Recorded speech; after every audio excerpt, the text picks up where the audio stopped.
Of all the zombie and infection style movies, the 28 Days Later saga stands out as having the most explosive and crazy infected hosts. They're not the slow shambling masses we usually see, but fast, uncontrollably angry psychotic predators that will stop at nothing to hunt down whatever is in their size. But a virus that makes such a host so aggressive and dangerous also has its downsides. So how would an outbreak of the Rage virus play out? And what could humanity do to fight against this horrific nightmare scenario? First, what exactly is the so-called Rage virus? The origins of this infection are not natural, and as always it started with good intentions, with Cambridge scientists Dr. Clive and Dr. Warren, who were hired to try and isolate the specific neurochemicals that cause anger and excessive aggression in humans, in order to develop an inhibitor that regulates anger control issues. After they successfully developed an inhibitor, Warren believed that delivery via pill or aerosol wouldn't do, and decided to use the Ebola virus as a delivery system. Within 2 weeks, several isolated genomes in the Ebola virus reacted to the inhibitor and mutated, causing the inhibitor to have the opposite effect. Instead of reducing rage, it caused it to be constant, uncontrollable, aggression like we've never seen, and this created the rage virus. But once infected, what happens to someone? After a host is infected by the rage virus, the onset of symptoms is almost immediate and excruciating. Victims experience violent spasms in their extremities and an intense burning sensation throughout their body. These effects are accompanied by hemorrhaging of the capillaries, causing infected individuals to vomit blood and bleed from the eyes and nose. The most distinctive sign of infection is the transformation of the eyes, which turn a vivid scarlet red. And once the virus takes hold, it completely overwhelms the host's brain, erasing all higher cognitive functions and memories. What remains is pure, unrelenting aggression. Infected individuals are consumed by an uncontrollable rage, attacking any uninfected person in sight with brutal ferocity. Self-preservation is completely absent. The infected will charge into certain death to strike down a target, showing no hesitation, even when faced with loved ones or former allies. The rage virus is terrifying, not only for its brutality, but also its rapid incubation period, which is mere seconds. And even a single infected can trigger an explosive outbreak in a densely populated area within minutes. In 28 weeks later, one such incident leads to the rapid collapse of a safe zone. While the infected do not experience pain or fatigue in the traditional sense, they are not immortal. Lacking any instinct or ability to feed or care for themselves, they eventually die from starvation or dehydration. Before succumbing, however, they display remarkable endurance and speed, able to sprint across vast areas and overrun entire towns. Interestingly, the behaviour of the infected appears to evolve over time. In 28 weeks later, freshly infected hosts are shown to be more active during the day.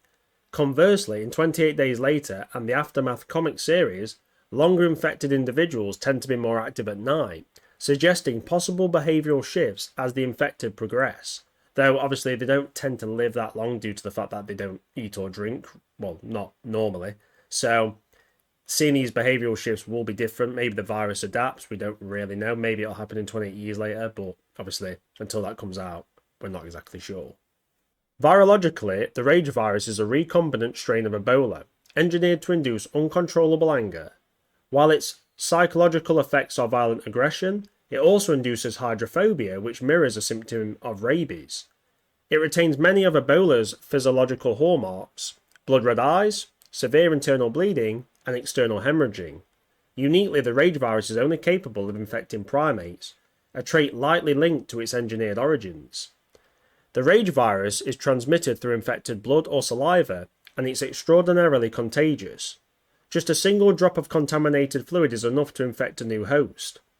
The most common method of transmission is through skin-breaking bites from the infected, though it can also be spread if infected blood enters a person's mouth, eyes, or other mucous membranes. One of the more horrific examples of this occurs when an infected individual vomits blood directly into a victim's face. The virus can also be passed through saliva exchange, as seen on the onset of the second outbreak in 28 weeks later, when an unknowing carrier transmitted the virus by kissing a non-carrier.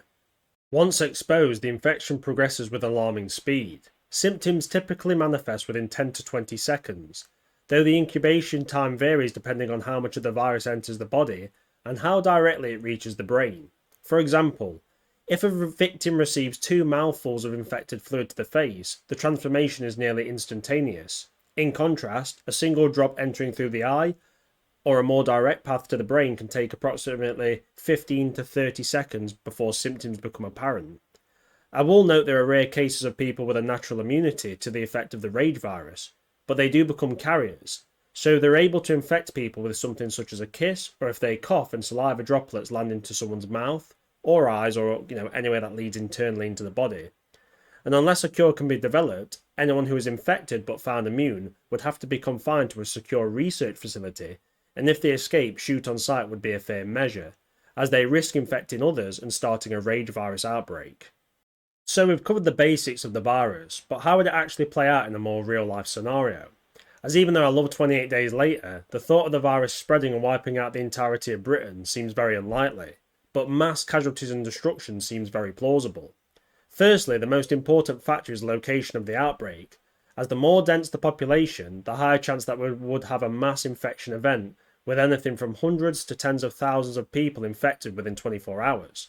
So if the infection happened in a small village, the chances of a response being able to contain it are far higher than if the infection happened in a place such as London. As a single infected rampaging through a dense crowd would cause chaos and cause many people to succumb to the virus in a short time, and it's basic maths from there, as for every person you infect it will then multiply and more people will become infected pretty quickly, and the numbers get very big in a short time. The density of the population has pros and cons for the virus, as when large amounts of people succumb to the virus and begin their reign of destruction, the response will be people calling the police and raising the alarm. So within the hour, a police response would be on the ground, and most likely bitten or beaten to death. As it must be said, the infected don't always just bite, sometimes they punch and kick until the target is dead. So in this case, there's no chance of spreading the infection, as the virus that infects living things only. There's no reanimation of corpses with the rage virus, thank God. So once the first police have fallen, and they will fall, as in the UK, most police are non-firearms officers. They only have extendable or collapsible batons and maybe a taser, so nothing that's going to deal with the infected very well. The response after would be riot armed police and the elite armed response officers. This would be because after the first police are attacked, at least one will trigger their emergency alarms located on their radios to signal officers in need of support. Combined with civilian calls and no response from the officers already deployed, and it will be pretty obvious that an escalating threat is now in the vicinity. The riot and armed police could deal with a small outbreak, I'm talking less than 50 infected, but anything more would defeat this response as they're going to continue to spread the virus while they arrive, and once they go toe-to-toe with the infected, riot police would be overwhelmed, and armed response officers don't carry enough ammo to take on large groups of infected. And then we have the fact that nobody knows they're infected. Most will think they're rioters on drugs or some mass mental health episode causing mania and psychotic outbreaks, which will also make the armed response very reluctant to shoot, as they only fire when absolutely necessary. That's just part of their training. So no one knows that these are infected rage virus monsters. They just think the people are going a bit crazy, so the police response will be very ineffective in terms of containing the outbreak. So at this point, the infected will have smashed local police forces, and they're spreading quickly, having almost no resistance apart from brave civilians who can fight and have weapons in the forms of bats, knives, and maybe some firearms, legal but probably mostly illegal in this terms, but nothing that can push back large amounts of infected. Now the UK police and government at large would be desperately trying to get a major police riot response in place, and once casualties are reported, and the original outbreak was in 2002, so things like phones, landlines, radios and news teams with the cameras that can go live are fairly common. The infected would be reported and caught on some form of media, and a major response would begin to be prepared, but the time to mobilise the British Army and Territorial Army to support would take days at least, and the higher-ups would still think this is some mass riot event or major civil unrest, so they're not going to be deploying bombs or artillery to smash the infected areas, as they still don't understand the exact nature of the threat they're facing. But it's not all doom and gloom, as the infected may be very lethal in terms of contagion and aggression, but unlike the standard zombies, they are still very vulnerable to damage, just like you and me. They don't require the destruction of the brain to stop them, so being shot, beaten or stabbed is very effective, as death via organ failure, trauma and blood loss is 100% as effective against them as it is us. Though they don't feel pain or fatigue, their bodies are still human. They will become dehydrated with the sheer amount of activity, especially with sprinting after anything that catches their attention, and probably succumbing to dehydration within 3 days or sooner, depending on many variables. And starvation, which we saw several times in the film, would kick in on average between 3 to 6 weeks, but that's also massively varied. There is absolutely no self-preservation left with the rage virus, and the infected will charge into razor wire, burning buildings, and directly into vehicles. They are suicidally aggressive. Think, if an infected breaks through a window, there's a good chance they cut themselves. If it's deep and they're bleeding, they won't try to stop the bleeding. They'll just keep running and attacking, and before you know it, they've bled out. This can be exploited once it's observed, of course.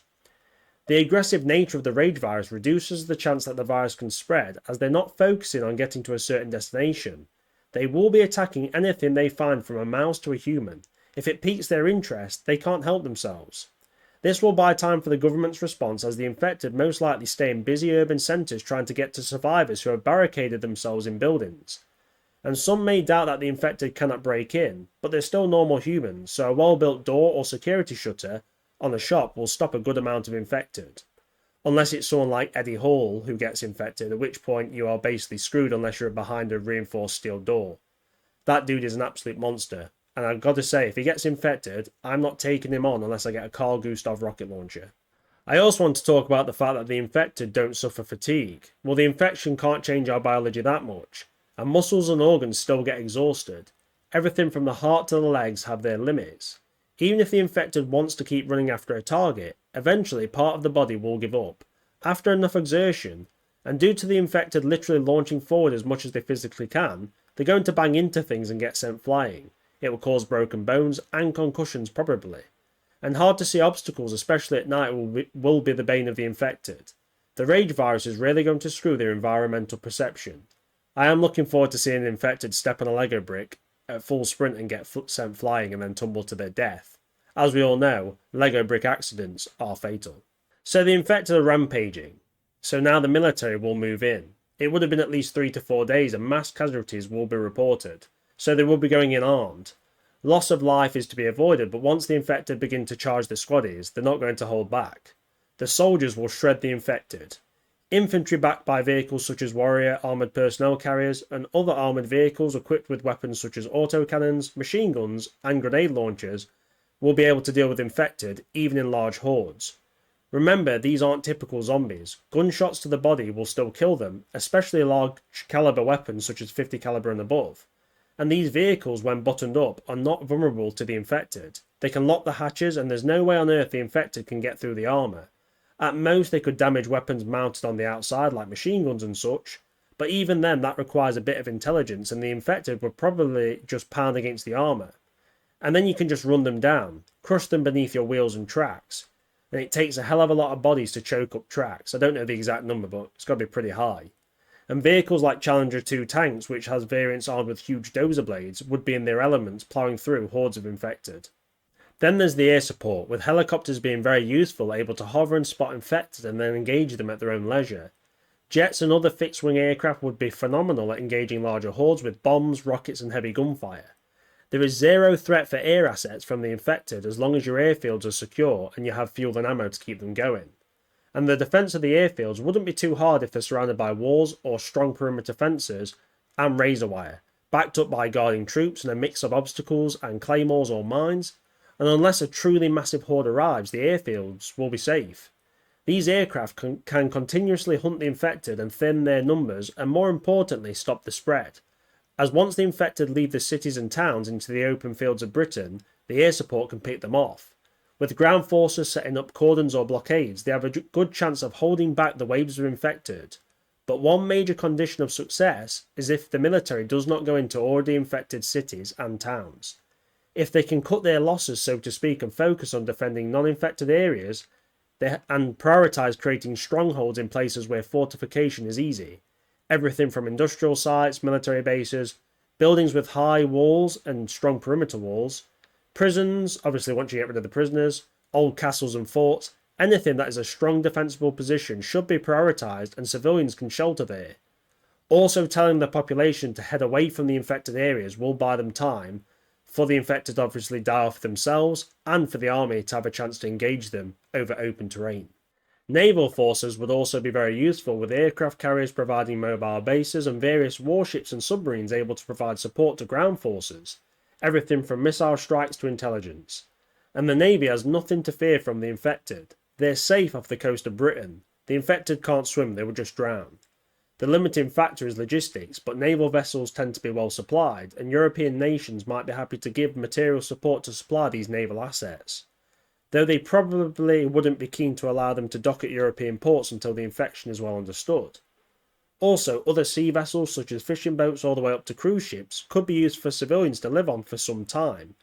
We could see tens of thousands of people being safely kept on boats until a plan has been finalised. So no matter how far the infection spreads through Britain, we would survive as a people at sea, able to retake our land once the infected starve and dehydrate to death. Northern Ireland, which is a British territory separated by the sea from mainland Britain, would see an influx of people fleeing the infection. It has a significant military presence and armed police are far more common there. Also, the Northern Irish have a history of armed militias, so this would be a bastion of safety for Britain. They could take tens if not hundreds of thousands of British people and provide them with basic things such as food, water and shelter. And the military could relocate huge amounts of air assets here and use it for all manner of aerial missions, and the same goes for the Navy. And keeping the infection out wouldn't be too difficult. First of all, you're going to have to board a ship or a plane to get here, so these can obviously be checked. And because of the short incubation period of the virus, an infected is not sneaking aboard a plane or a boat. They're loud and they're volatile and they give themselves away easily. It's a massive advantage for security forces in the sense of checking who's infected or not. And before people say there would be a blockade between Northern Ireland and mainland Britain, well, first of all, the Northern Irish would be keen to help mainland Britain. They're pretty loyal, they're pretty patriotic, gotta respect that.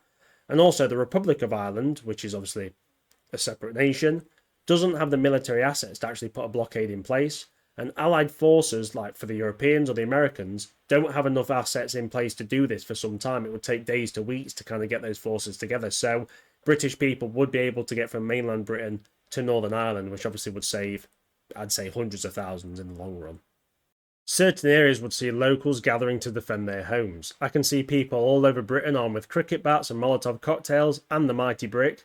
Also, the legally allowed spoon. No licence needed for that one. The fact is, when it's fight or flight, some will make a stand, and there's a lot of veterans and generally rough people who would be keen to help out once they realise the threat they're facing. And our council estates and gypsy camps are an untapped resource. You might be laughing, but these are tough guys, and they love a good fight, to be fair. If you can recruit these men, you've got a small ragtag army. And with a combination of makeshift barricades using vehicles and furniture to block roads and major ways into places, these small militias could buy vital time, which in the long run may save millions of lives. After the first few days, there would be intelligence that this is not some kind of riot and something massively odd is occurring, with aerial recon, ground reports, even the use of satellites to see what's going on. And people in infected locations who have barricaded themselves inside buildings would have access to landline phones, so information would begin to get to the right people. And allied nations would chime in once they see Britain erupting into violence. They wouldn't just sit there. Other governments would be contacting politicians, military leaders, and other areas of the government for information on the situation. There's also the benefit that London, the capital, once under siege from the infected, would have a good chance of keeping the Prime Minister and other important individuals alive, as the outbreak is after the September the 11th attacks in the USA, so anti-terror contingencies were put in place, and the ramping up of security, especially in places like London, was massive. And even though I'm not a fan of politicians, these individuals will move heaven and earth to save themselves and to respond to a threat to maintain power, that's for sure. There would be holdouts like places such as Downing Street with its security barriers and armed guards able to hold off the infected. Remember, the infected are random, they don't coordinate, and the chance of a horde that's big enough to overrun these areas is rare, so that kind of plays into our favour massively, and the chance to extract these important people is pretty high. The royal family would likely be taken to safety, and Queen Elizabeth II was still alive and the monarch at the time, and all efforts would be made by the military to safeguard her and the immediate royal family, as the British Armed Forces swear loyalty to the monarch before they do Parliament, as it should be. Though I wouldn't worry about the Queen too much, as she fires lightning out of her hands, a rarely used power, save for extreme circumstances, such as an infected horde invading the palace, or if someone has gotten her tea wrong. And now I get to introduce my first ever sponsor ever. This is quite a big moment for me, and I'm really happy with this one. It's the book, it's the ultimate guide to rebuilding civilization. It's a 400-page plus book of artwork, storytelling, and actual useful info to use once the apocalypse hit. Be it an AI Skynet, takeover or a zombie apocalypse, this book will come in useful. It makes a fantastic gift for a birthday or Christmas, or just a present to someone who's really into art or architecture, or they're really into kind of like cool designing things. It'd really be up their street. And I've got mine right next to me. You can hear it here.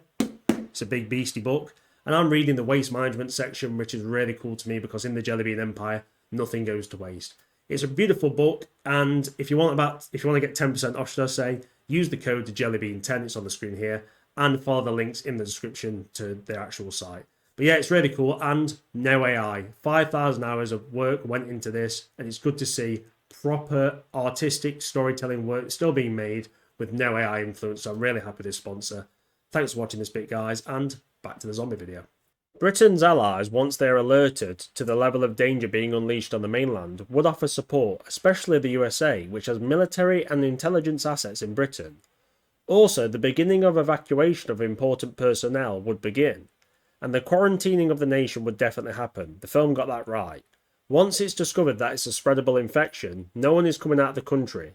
Those special forces would be sent in, especially in terms of capturing an infected. Dead or alive depends on the mission, but they would want a sample of the virus to study. And when it comes to special and elite forces of the British and allied nations, they would be conducting these operations most likely armed with suppressed weapons and under the cover of darkness because they have night vision, so they would have the edge over the infected, able to outthink and outkill them. But Lord help me, I can't imagine a worse kind of operation to be on. If anything goes wrong deep in infected territory, you're potentially going to get mobbed by, a large amount of infected, depending on, how alert they get. And, yeah, I don't really fancy that kind of mission. But that's why I'm not in the Special Forces. I'm writing videos for YouTube. As the first week passes, it's hard to say how far the infection would have spread. There's so many variables that can affect this. I'm on the side that dehydration and lack of self-preservation would be taking its toll. And when the chips are down, military responses can be very effective. But the loss of life would be in the hundreds of thousands, if not millions, with such a virus. It's so explosive in how it starts, but has a very quick burnout rate.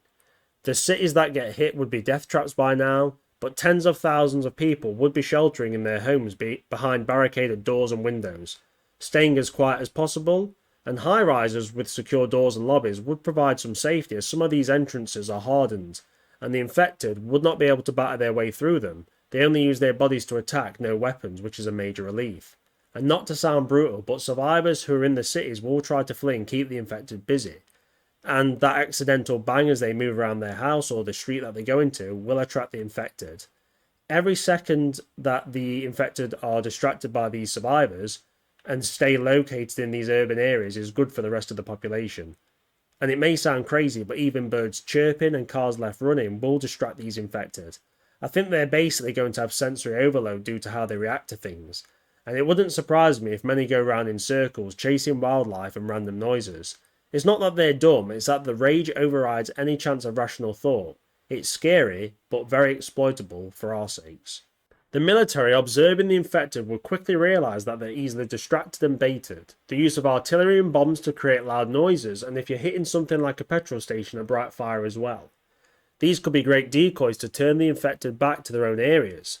Helicopters and jets could do low passes to pull infected away from the safer areas, and helicopters being able to loiter for hours could attract thousands of infected and basically keep them away from safe areas and stop them from spreading.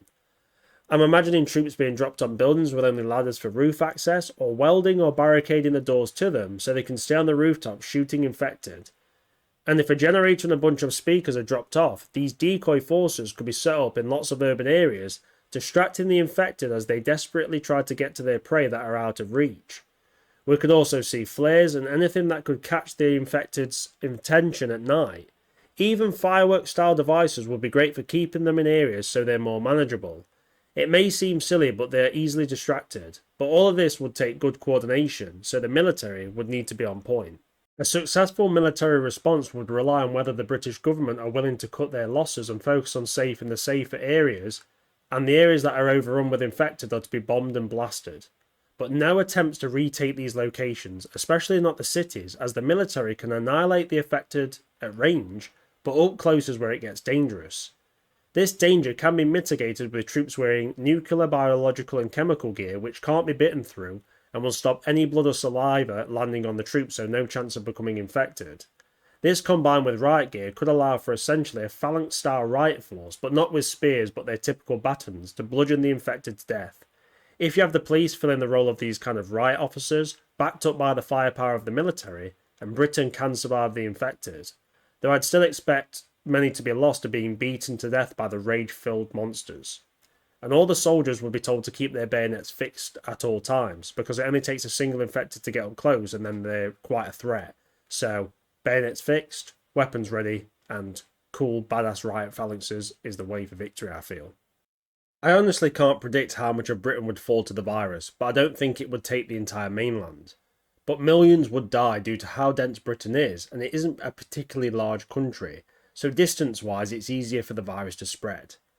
But the amount of infected dropping due to dehydration would be insane, and yes, when they bite they get a little bit of blood in their mouths, but that's not enough to hydrate them, if at all. I don't really know the mechanics of that, but I doubt it.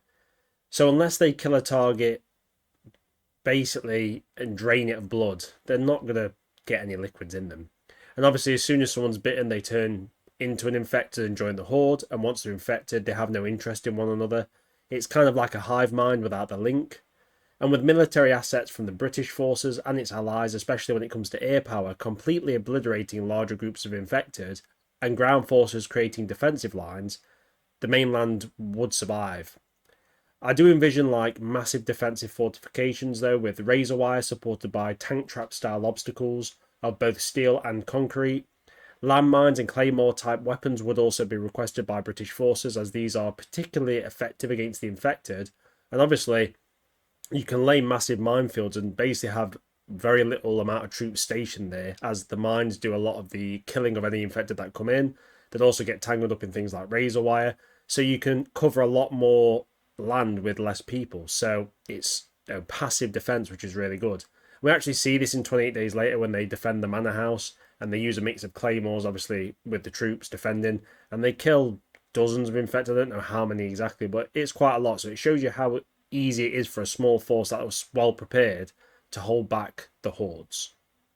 But even though Britain would survive, the entire world would be changed as well. Not only Britain, but the globe would feel the impact of the rage virus.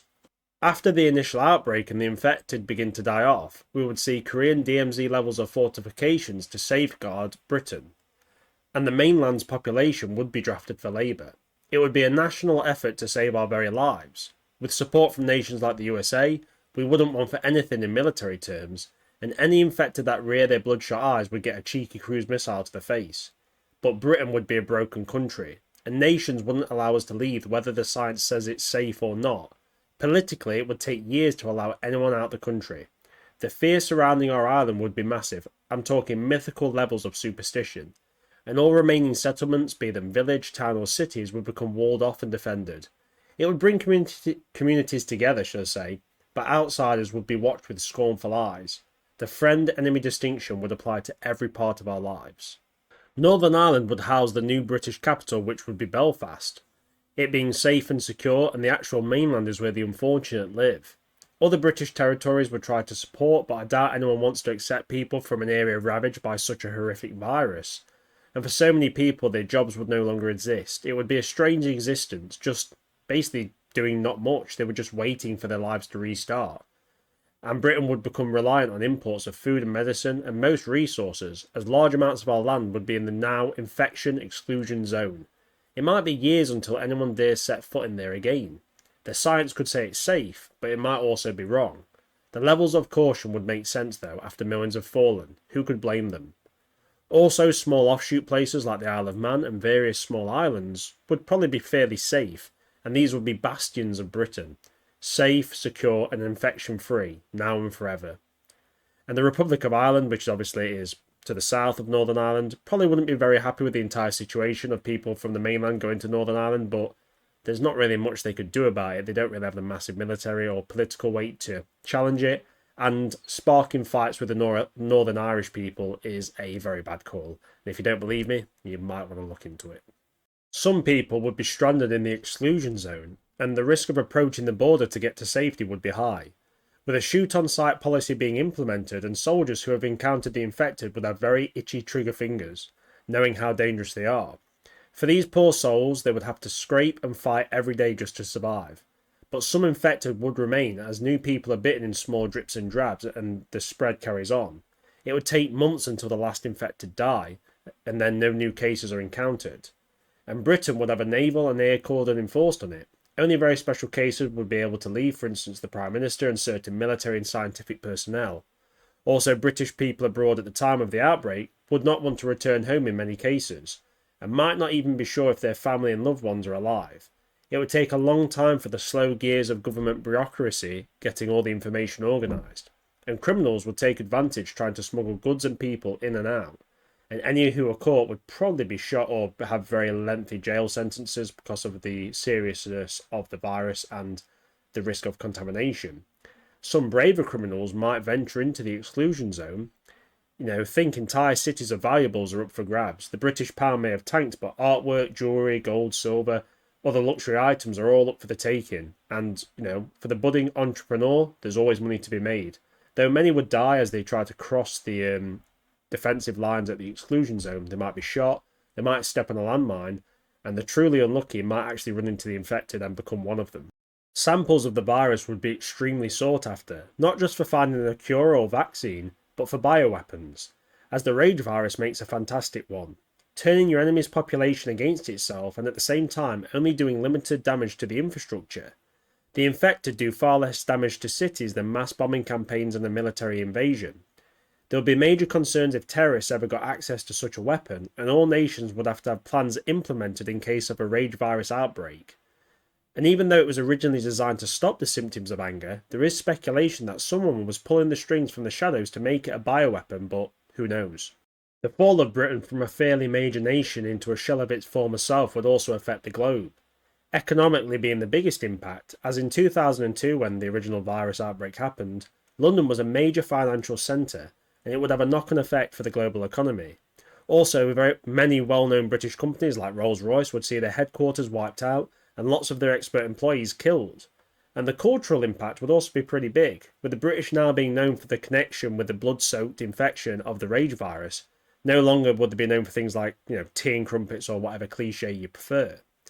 Also, the area wiped out by the infection may be considered too risky to reclaim, and mass firebombing campaigns would be used to destroy the areas like we see in 28 Weeks Later. Yeah, you lose these ancient places, cultural places, and also valuable in terms of infrastructure and stuff like that, but at least the virus gets burnt out. There's no risk of infection once you've burnt it all down. And I think, we would see places like London just get completely bombed to hell. And people will say, it never happened, but the rage virus is that scary. Who knows what would happen, but I could see it happening definitely. And if it happened in other countries, a rage virus outbreak, well, we would see vastly different outcomes. For instance, the USA, far larger country, even though the population's bigger, per mile it's far less densely populated. So for instance, if an outbreak happened in New York on the East Coast, the West Coast wouldn't really be worried. The distance between it is massive, gives them time to prepare, and obviously the infected would probably die off before they were able to spread effectively. And the terrain is far more, rough and rugged than it is in Britain. Obviously, more guns, more military as well. Whereas if it happened in somewhere like Monaco, which is the densest country on Earth, a small island, they would probably be screwed. Not very heavily militarised, very little chance to fight back, and obviously the sheer amount of people per square mile means easier to spread. So it'd be interesting to see how the rage virus did in other countries. And obviously, got to mention Australia. My money's on the wildlife beating the rage virus before it has any chance to do anything. I can imagine a kangaroo and a black widow ripping an infected, monster apart, because Australia is the land of evil beasts. Anyway, it's a very interesting video. I just wanted to do it because obviously I love 28 Days Later. 28 weeks is not too bad. Obviously 28 years is dropping in about 2 days. I've always wanted to do a video on it and I just thought it was a good time. And I will just mention that we know the virus didn't go cross species or anything like that. And we don't know how it might have mutated, but in 28 years later, it has been confirmed that the infected are still about. So I'm interested to see what they would change in the law for that to happen, because as of 28 days later and 28 weeks later, the infected die out pretty quick. So I'll probably have to do a new video in a few weeks or a couple of months or whatever. But I hope you enjoyed it. It's been a fun one to do. Been interesting to explore it. And as always, Thanks for watching, guys, and have a beautiful evening.